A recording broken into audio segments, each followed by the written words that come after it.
Drama serial ऐ दिल आज़मा नहीं की आने वाली एपिसोड बहुत ही ज़्यादा इंटरेस्टिंग बनने वाली है। आने वाली एपिसोड में हम लोग देखेंगे कि बहरोज़ की तबीयत काफ़ी ज़्यादा बेहतर हो जाती है। डिस्चार्ज होने के बाद बहरोज़ को घर लेकर आते हैं। घर आने के बाद मीरा बहरोज़ का बहुत अच्छे से ख्याल रख रही होती है।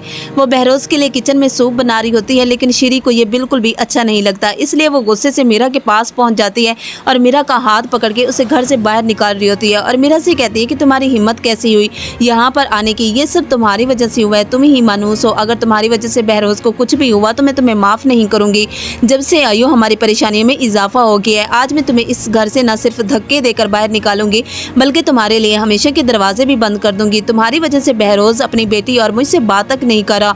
मीरा श्री से कहती है कि ये आप क्या कह रही हैं, आप मेरा हाथ छोड़ें, मुझे दर्द हो रहा है और बाबा जो कुछ भी आपके साथ कर रहे हैं वो आप अच्छे से जानती हैं। तभी वहाँ पर असफंद आ जाता है और वो श्री को देख लेता है। वो श्री से कहता है कि ये आप क्या कर रही हैं, आपका कोई हक नहीं पहुँचता, आप मीरा से इस तरीके से बात करें, ये कौन सा तरीका है मीरा से बात करने का, और आपने उसका हाथ क्यों पकड़ा हुआ है। तभी श्री असफंद के सामने मीरा का हाथ छोड़ देती है और असफंद से कहती है कि ये सब जो कुछ भी हो रहा है सिर्फ और सिर्फ तुम्हारी और मीरा की वजह से हो रहा है। तुम्हारी वजह से बहरोज़ को टेंशन पे टेंशन दी जा रही है।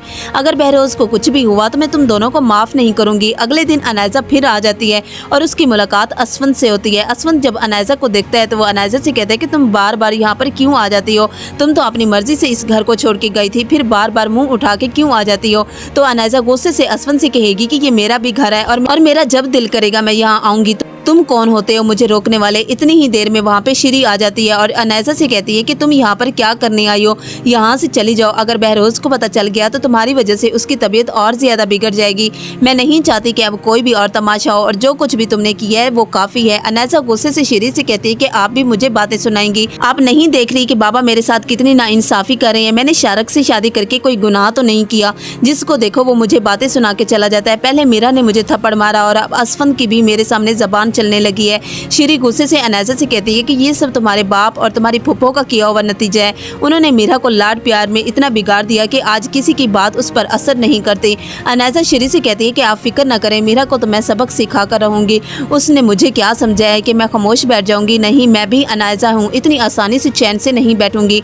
लेकिन बहुत जल्द अनायजा मुंह की खाने वाली है। अनायजा न घर की रहने वाली है और ना ही घाट की, क्योंकि शारक सिर्फ और सिर्फ अनायजा का इस्तेमाल कर रहा है। तो कौन कौन इस बात पे खुश है कि अनायजा के साथ जो कुछ भी हो रहा है बिल्कुल सही हो रहा है और मीरा को अनायजा के साथ इससे भी ज्यादा बुरा करना चाहिए था।